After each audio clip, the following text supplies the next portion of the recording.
Hill.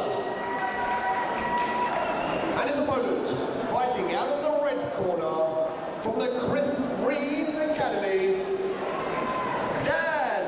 Thomas.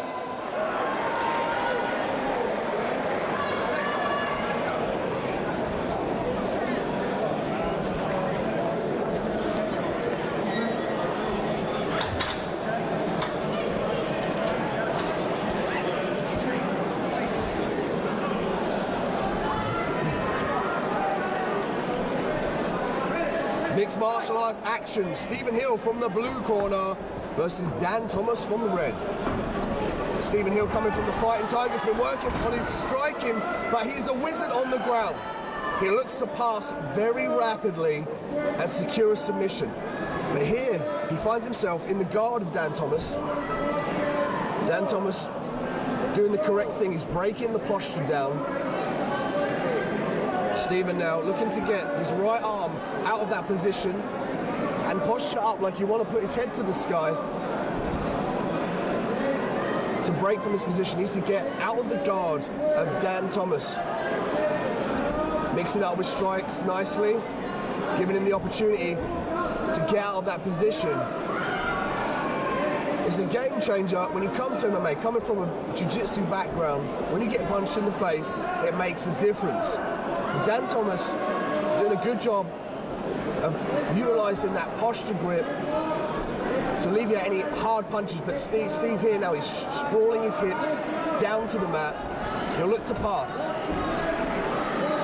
He'll look to potentially a guillotine attempt here. Could be a go-go choke when you get the hands underneath the chin and use the pressure from your own body. But it wasn't there. Stephen Hill, a very smart and clued up jiu-jitsu fighter, knows when it's not on and when to leave it and go on to something else. Dan Thomas back to his feet, looking to pummel in for the underhooks. He'll look to put his hands underneath Stephen Hill's and hike him up. But Stephen, very, very strong grip, excellent in the clinch, using the knees to soften up Dan Thomas. Dan Thomas making it very difficult for Steve. Steve wants to grab a hold of the leg or gain that clinch with double underhooks, but Dan doing a great job of trying to get that underhook on Steve's right arm. He's blocking the knees on the inside, returning fire, showing that he's still in this fight. That's key. To keep trying, to keep your opponent busy is a skill in itself. Stephen Hill using the body and the head punches from that clinch position. Dan Thomas finds himself up against the cage. He needs to think about utilizing those underhooks and circling away from the cage. Pummel underneath for those underhooks, hike Stephen up and circle out of that position to stop him being pressured and controlled at the moment. Stephen Hill, with that head pressure, notice that Stephen is driving his head into his opponent's head. This serves for optimum control in the clinch position.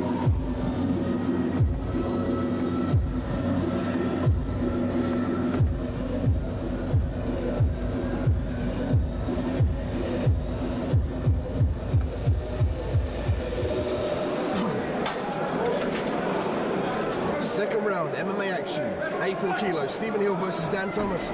We've seen Stephen control the grappling exchanges up against the cage, but Dan Thomas, very active.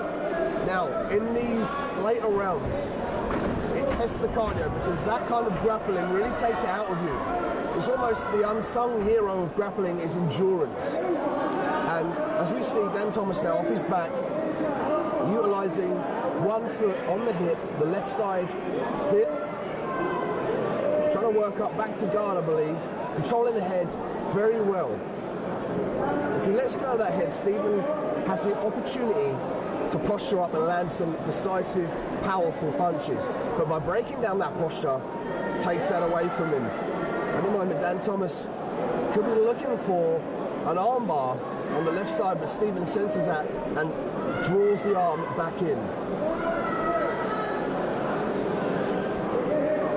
Stephen now working in this open guard situation, but Dan correctly pulls full guard. He needs to think about controlling the posture of Steve. Steve's able to rise up and drop the big punches downward.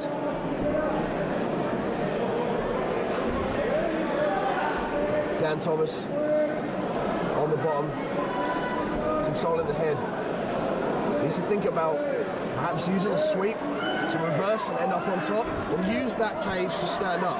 If he uses the cage, what he'll do is he'll put one hand on the mat and suck his hips out. He could be looking for a triangle, but that's the danger with somebody like Stephen Hill. He's got such a good passing game.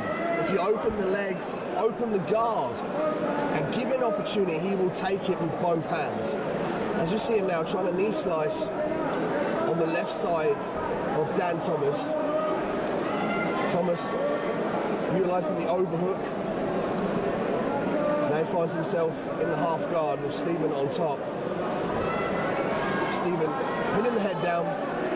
Watch for him to try and pass round to his right side. But Dan Thomas, very impressive hips from the bottom. He's able to scoot round and look for that full guard position again. Now if Stephen had passed into side control, it's much more damaging for Dan Thomas, and he recognised that, and now he's obtained the full guard, just closed it.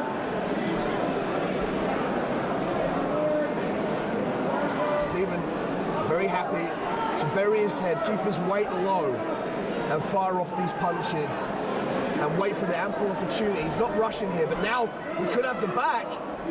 One hook is in. He needs to get his right hook in.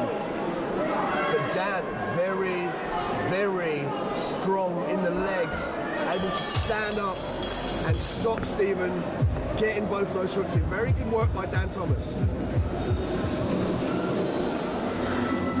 Power 8 or whatever.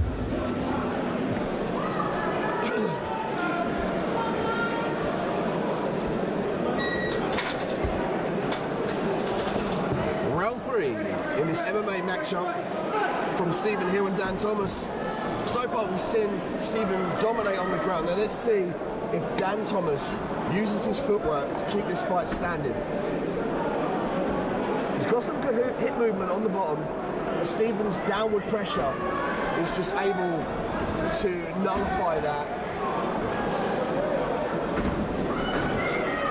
Oh, big exchange from Stephen, using it to close the distance and gain the clinch. He's got the double underhooks. Let's see which takedown he can go for here. He can utilise the leg for the lebrite, opting to break away and do strikes.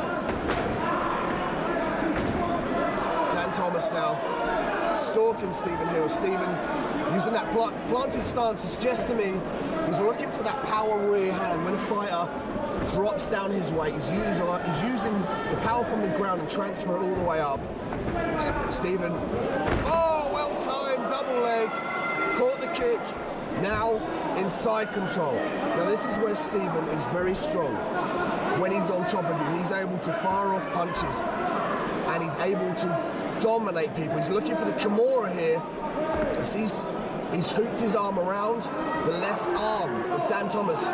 What he'll try and do is sit on the head, but Dan Thomas recognising that and scooting around very well. Stephen, he could be setting up head and arm triangle, but opts to take the mount. Oh, looking for the rear naked choke. Nearly had it there, but Stephen didn't get both his hooks in. But, as we said before, very savvy on the top. He's able to stay on his opponent and control in this position. Stephen's so confident, he's talking to me, asking me how is he doing, and I would say he's doing very well. Looking for the rear naked choke again, but Dan Thomas defended really well. Stephen here looking for the choke, but he needs to get both hooks in and control the back completely. Dan Thomas working very well to defend this choke, but Stephen gets the hooks in. Oh, he got the tap, rear naked choke. Didn't even need both hooks in. The sheer pressure from Stephen Hill finishes the fight.